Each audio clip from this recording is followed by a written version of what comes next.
이제껏 신앙적인 논리로 계속 책망조로 타이르던 바울은 조금 방법을 바꿔서 과거 저들과 함께 있었을 때에 감정에 호소를 하는 내용입니다. 바울의 제1차 전도여행 당시에 루스드라에서 나면서 걷지 못하는 지체장애자를 걷게 한 것 때문에 제우스와 헤르메스 신전의 제사장들이 자신들에게 제사를 드리려고까지 했던 것을 보지요.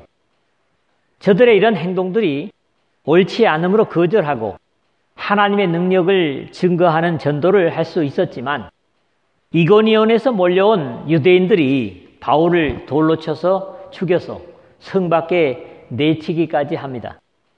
사도행전 14장에 나타나는 이러한 일련의 사건들이 일어난 곳이 갈라디아의 남부인 루가오니아에 있었던 일들입니다. 물론 제2차 전도여행 때도 이 갈라디아 남부를 거쳐서 아시아 북부를 지나서 유럽으로 건너가는 그런 과정도 우리가 볼 수 있습니다. 그럼에도 바울은 이러한 능력과 승리를 지켜본 저들의 과거 상황을 거론하기보다는 자신에게 베풀었던 사랑과 호의에 대해서 감사하고 그때 자신의 약함을 상관하지 않고 오히려 천사와 같이 대해주었던 관심에 호소를 하고 있습니다. 신앙의 관계라고 하는 것이 사회적인 관계와는 다르게 서로가 하나님을 깊이 경외함으로 섬기면 그 신앙의 깊이만큼 서로 지체로서의 관계도 두터워지고 교제도 긴밀해지지만 이런 신앙의 관계에 어떤 육신적이거나 세상적인 것이 끼어들면 멀어지고 소원해지고 얕아지는 관계가 되는 것은 자주 경험하는 사실들입니다. 갈라디아 교회와 바울의 관계가 이런 현상이 두드러짐을 보이고 있습니다.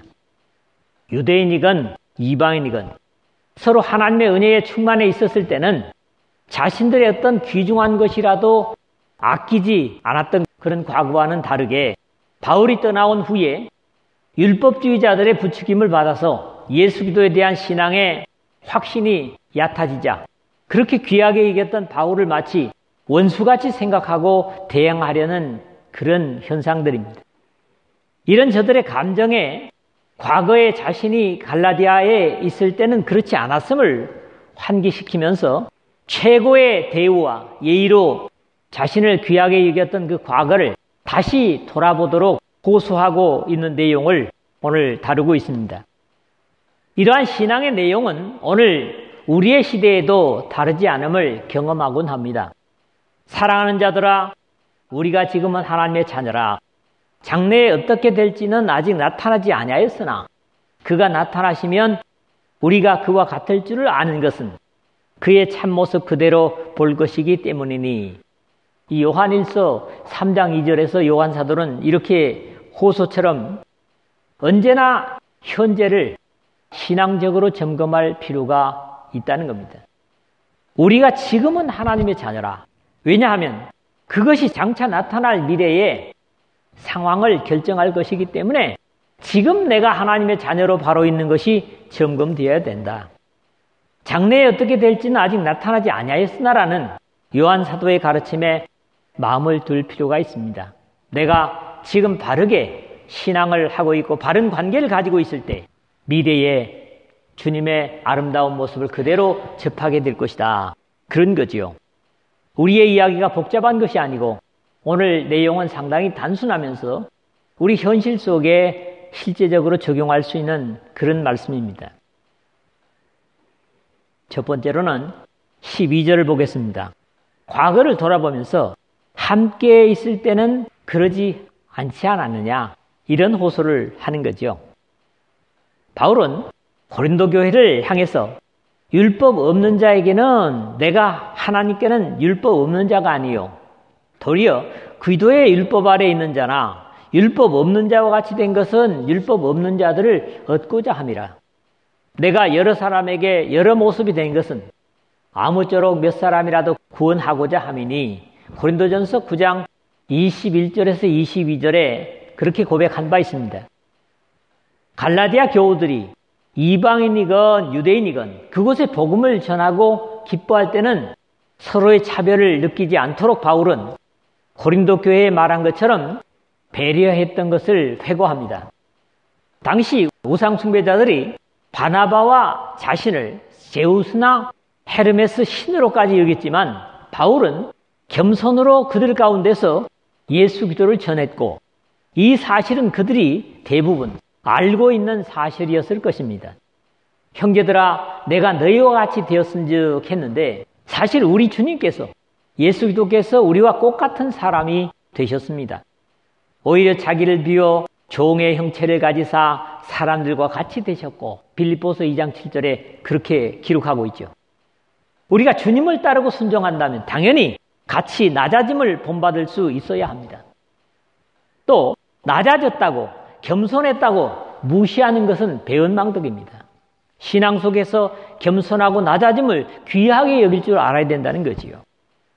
이방인들은 자신들을 신으로 대우하는 상황이었지만 이르되 여러분이여 어찌하여 이런 일을 하느냐. 우리도 여러분과 같은 성정을 가진 사람이라. 사도행전 14장 15절 상반절의 고백은 이방인들뿐만 아니라 교회에서도 취했던 행동이었을 겁니다. 이런 낮아짐으로 저들에게 내려갔다면 너희도 나와 같이 되기를 구하노라 하는 바울의 부탁은 어쩌면 당연한 요구였을 것이고 바울이 그들과 함께 있을 때는 그런 모습이 자연스러웠을 것이지만은 지금 바울과 그들 사이에 신앙적인 이물질이 끼인 것 같은 안타까움에 바울은 다시 과거를 돌아보고 있는 겁니다. 너희가 내게 해롭게 하지 아니하였느니라. 그들은 실제로 겸손한 바울의 자세를 무시하지 않았던 것으로 여겨집니다. 세상에서는 이렇게 되면 저나 내나 뭐 다를 게 있나 이런 경향이 될 수 있지만 신앙의 상태에서는 그렇지 않다는 거지요. 겸손은 신앙의 기본이고 그런 겸손을 업신여기거나 무시한다면 하나님께서 그들을 기뻐하시지 않을 겁니다. 바울은 신적인 대우를 받던 자신이 그들과 다름이 없는 자세를 친히 보였고 갈라디아 교우들 역시 그러한 바울에게 당시에는 높은 존경과 감사를 가졌었다면 지금 그들을 떠나와 있다고 그러한 자세가 바뀌는 것은 분명 영적으로 옳지 않은 것임을 지적하는 호소입니다. 이렇게 자신과 함께 있을 때의 좋은 자세는 떠나 있을 때도 바뀌어서는 안 된다 하는 거죠. 신앙이란 어쩔 수 없이 지도를 받는 것이지만은 신앙이 잘한다고 하는 것은 지도자나 사람을 의식하는 것이 아니라 하나님을 의식해서 행하는 것입니다. 이게 신앙이 바로 돼 가는 거지요. 이런 사실을 조금 뒤에서도 다음 주에 보겠습니다만 지적을 하고 있습니다. 좋은 일에 대하여 열심으로 사모함을 받으면 내가 너희를 대하였을 때뿐 아니라 언제든지 좋으니라. 18절 그러거든요. 지도자가 있건 없건 영적인 가르침을 그대로 지켜나가고 신앙의 진보를 가져오는 것은 언제나 한결같아야 하는 것은 그것이 바로 하나님을 의식하는 행위이기 때문인 겁니다. 오직 너희는 그리스도 복음에 합당하게 생활하라. 이는 내가 너희를 가보나 떠나 있으나 너희가 일심으로 서서 한 뜻으로 복음의 신앙을 위하여 협력하는 것과 빌립보서 1장 27절에 장소에나 시간에 관계없이 한결같은 믿음의 경주를 지속해야 된다 하는 권면을 봅니다. 두 번째 말씀을 보면 13절, 14절 두 절을 육체에 약함이 있어도 업신여기지 않았다는 거지요. 바울은 자신이 갈라디아에 복음을 전하게 된 경위가 결코 좋은 이유가 아니었음을 다시 회고시킵니다. 앞에서 우리가 봤습니다만.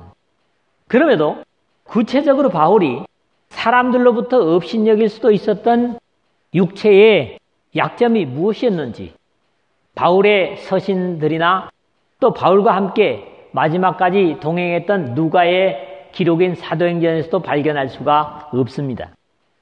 특히 바울은 이런 약점을 고린도 교회의 편지에서 들어 언급하고 있습니다. 나타나는 대로의 기록을 몇 군데 보면 내가 너희 가운데 거할 때에 약하고 두려워하고 심히 떨어노라. 고린도전서 2장 3절에서 하고 있고요.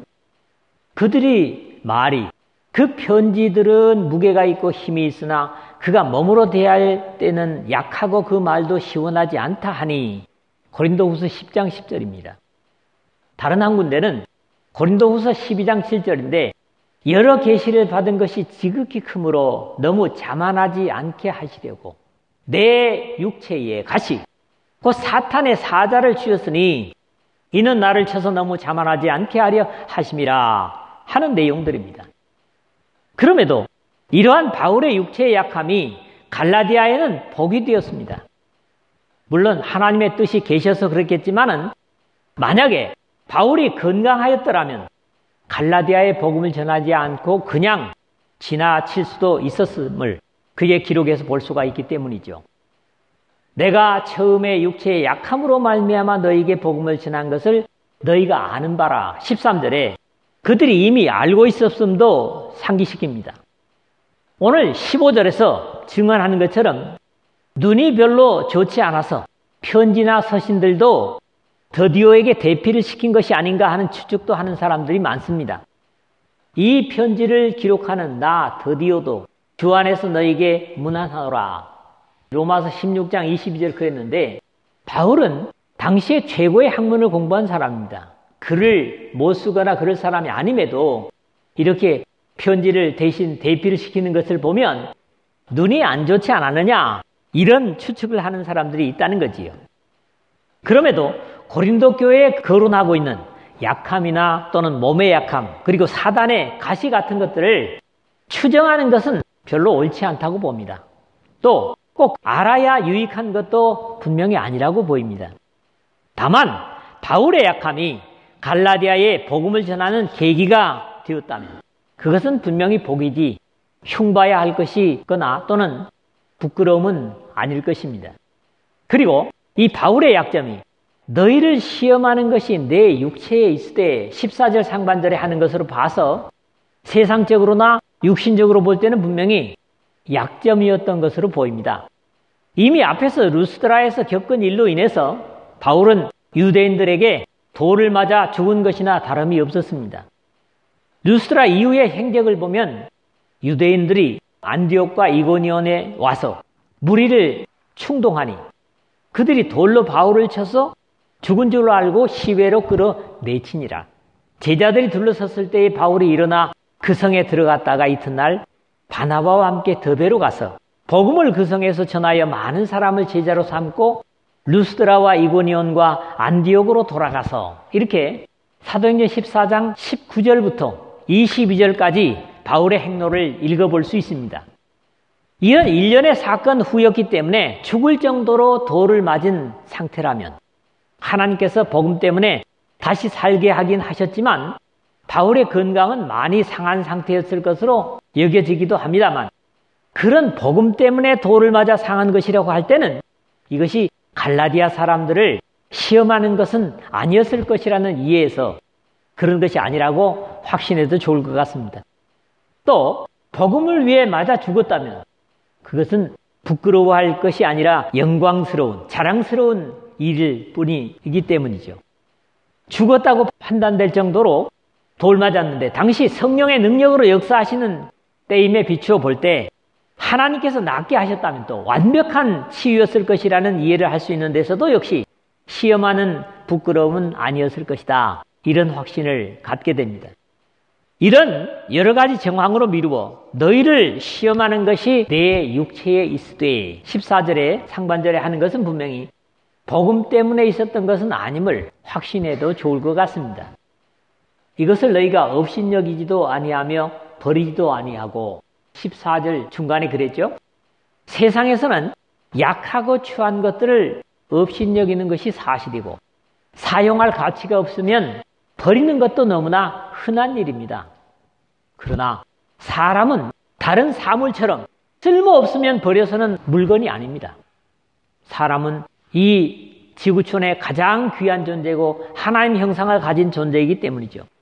다행히도 갈라디아 교회는 바울을 없이 여길 정도의 약점이 있었음에도 버리지 않았고 이것이 그들의 복이 되었다는 겁니다. 그러면서도 사실 약한 것을 유익하게 하는 것은 복음밖에 없습니다.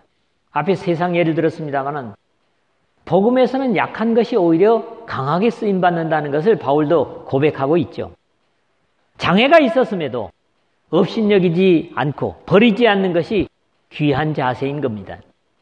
오히려 이런 사람을 천사와 같이 예수 그리스도와 같이 대우한다면 분명히 복된 행동인 거지요.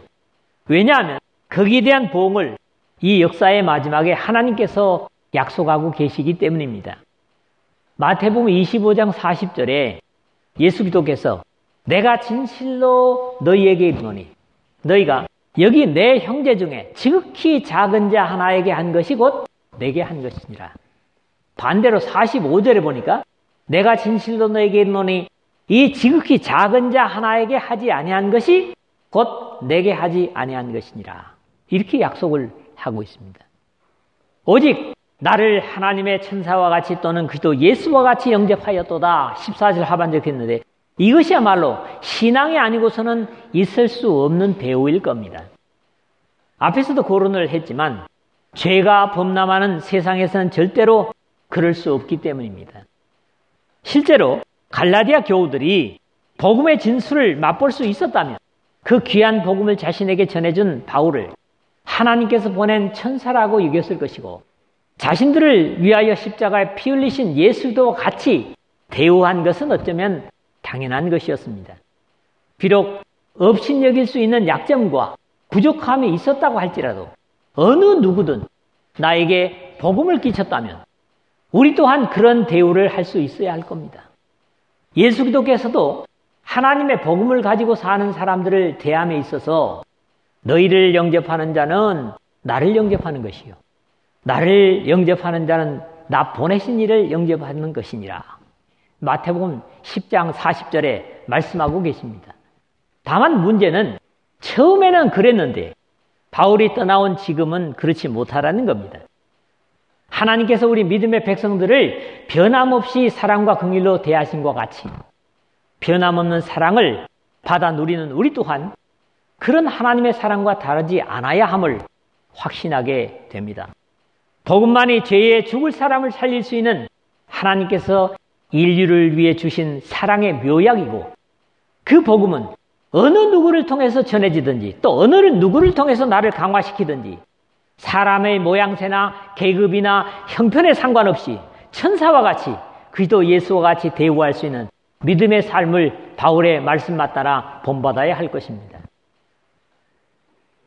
세 번째로는 오늘 15절 마지막입니다. 복되다고 했던 그 고백이 어떻게 되었느냐 이렇게 묻는 것이 마지막입니다. 앞에서 봤던 대로 바울을 통해서 복음을 받을 때 그들은 엄청난 감격을 경험했음에도 지금은 왜 그 감격을 잃어버리고 불만과 안타까움만 가득한가 하는 애처로움을 바울은 묻고 있습니다. 죄에서 자유를 선포하는 복음 자체가 누가 전하든 충분히 감격할 수 있는 행복이고 그런데 지금 그 행복은 그 감격은 다 잃어버렸는가 이렇게 묻고 있습니다. 비록 오해의 소지가 있는 바울의 약함에도 불구하고 하나님의 천사와 같이 그리스도 예수와 같이 영접할 수 있었던 그 복이 지금 어디 있느냐. 그때만 같았어도 가장 귀한 것까지도 주었을 것인데 그들의 마음이 모질어지고 거칠어져서 미움과 원망이 가득한 이유가 무엇이냐는 겁니다. 사실 복음은 그 복음을 누리고 있는 사람만이 가질 수 있는 행복입니다. 다른 사람들은 맛볼 수도 경험할 수도 없는 것이 각자의 가진 복음의 확신이죠. 그런 이유에서 우리가 지속적으로 복음 속에 사는 것이 중요하고 그것을 잃지 않기 위해서 부단히 말씀과 성령을 의지하는 것이 중요합니다. 내 자의적으로 노력하는 것은 소용이 없습니다. 하나님께서 그래서 주신 것이 말씀과 성령인 거죠. 그것은 다시 세상의 어떤 것에 빠지거나 어떤 경우에는 육신적인 이해로 인해서 영적인 부분이 어두워지고 무뎌지는 것 때문에 우리가 말씀과 성령을 의지해야 된다 하는 겁니다. 예를 들면 늘 함께 다니던 주님의 교훈과 이적으로 인해서 감격해 있던 제자들이 주님을 모시고 갈릴리 호수를 건너는 중에 주님은 고물에서 잠이 드시고 풍랑을 만난 제자들이 놀라서 주무시는 예수님을 깨우며 살려달라고 야단일 때 주님께서 이렇게 말씀하십니다. 제자들에게 이르시되 너희 믿음이 지금 어디 있느냐? 누가복음 8장 25절 상반절이에요. 너희 그 복음으로 행복해하던 그런 것들이 다 어디 갔느냐? 물으시면서 바람을 잠재우시는 주님을 볼 수 있습니다. 지금 예수 그리스도를 다른 곳에 두고 자신들만 따로 가는 것도 아닌데 잠시 주무시는 것뿐임에도 제자들은 바람과 풍랑으로 죽겠다고 난리인 것처럼 어쩌면 오늘 우리도 얼마든지 그리 될 수 있습니다. 분명 예수 그리스도께서는 세상 끝날까지 항상 우리와 함께 하실 것이라는 약속에도 세상의 풍파에, 세상의 금전의 문제로, 세상의 권위의 문제로 우리는 당시의 제자들처럼 허둥대는 때가 분명히 있습니다.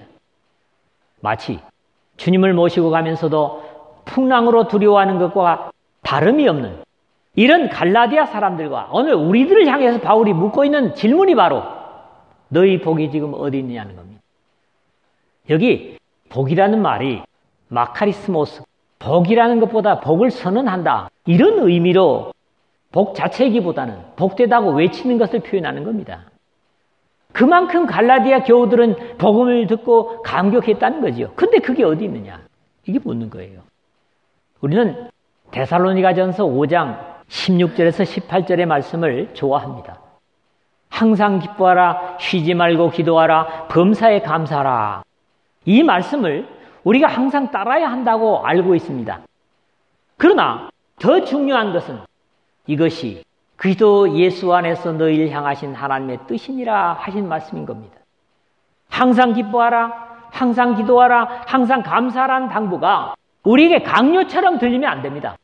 앞에 이 부분만을 생각하면 우리 자신들이 이 세 가지를 위해서 애쓰고 힘써야 되는 것 같은 오해를 가질 수 있습니다. 그러면 오로지 우리의 노력 외에 아무것도 없는 것이 되고 많은 것처럼 오해할 수 있다는 거지요. 그러나 바로 뒤에 붙여지는 이것이 그리스도 예수 안에서 너희를 향하신 하나님의 뜻이니라 하는 말씀이 중요하다는 겁니다. 항상 기뻐하라, 쉬지 말고 기도하라, 범사에 감사하라는 결코 강요가 아니라 우리 모두가 항상 그렇게 예수 그리스도를 누리며 사는 것이 하나님의 뜻이라는 겁니다. 의미가 달라지는 거죠. 그런 이유에서 이 말씀은 뒤에 이것이 그리스도 예수 안에서 너희를 향하신 하나님의 뜻이니라 하는 말씀이 중요하고 뒤에 이 부분을 빼버리면 안 됩니다. 반드시 붙여야 됩니다. 바울은 그때의 상황을 자신 있게 증거하고 있습니다. 내가 너희에게 증언하노니 너희가 할 수만 있었더라면 너희의 눈이라도 빼어 나에게 주었으리라. 15절이죠. 상반절에. 우리의 몸 중에서 어쩌면 가장 중요하게 취급되는 하나가 눈이라고 성경은 가르치고 있는 부분들을 봅니다. 나를 눈동자같이 지키시고 주의 날개 그늘 아래 감추사. 시편 17편 8절이라든가 신명기 32장 2절에 눈동자같이 우리를 지키신다. 이렇게 귀하게 지킨다는 말씀이죠.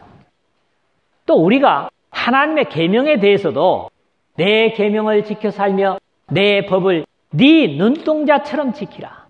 잠언서 7장 2절에 이렇게 말씀하고 있어요. 이것은 그만큼 이 눈이라고 하는 것이 우리에게 중요하다는 것을 보여주는 것이고 세상에서도 사실은 다르지 않습니다. 예수 그리스도께서도 산상복음에서 눈은 몸의 등불이니 그러므로 네 눈이 성하면 온몸이 밝을 것이요 눈이 나쁘면 온몸이 어두울 것이니 마태복음 6장 22절 23절 상반절에 말씀하심으로써 우리 인생에 있어서 눈이 중요성을 증거하신 바 있습니다.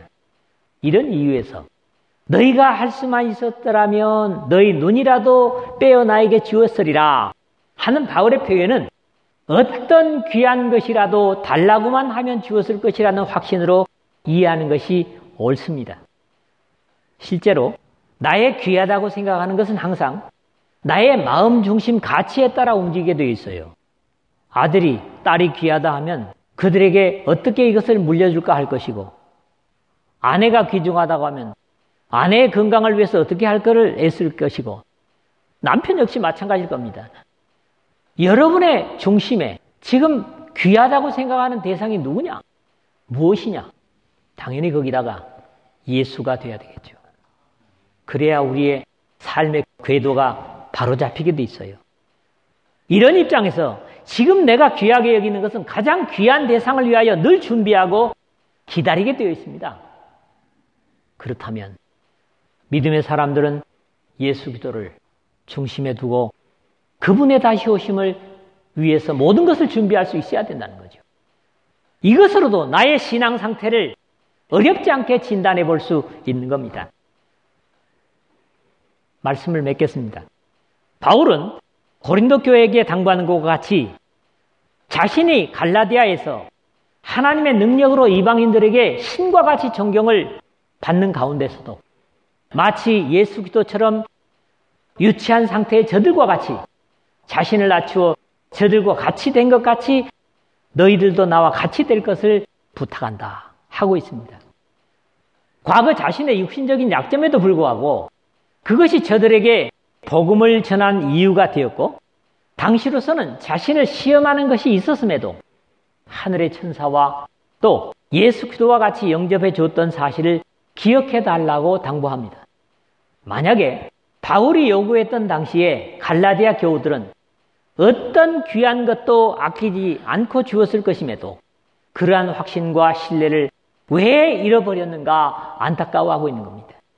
이것은 현재 우리의 신앙 상태를 점검하게 하는 그대로의 도전입니다. 신앙은 과거의 추억을 가지고 살 수 있는 것이 아닙니다. 앞에서도 제가 말씀드렸죠.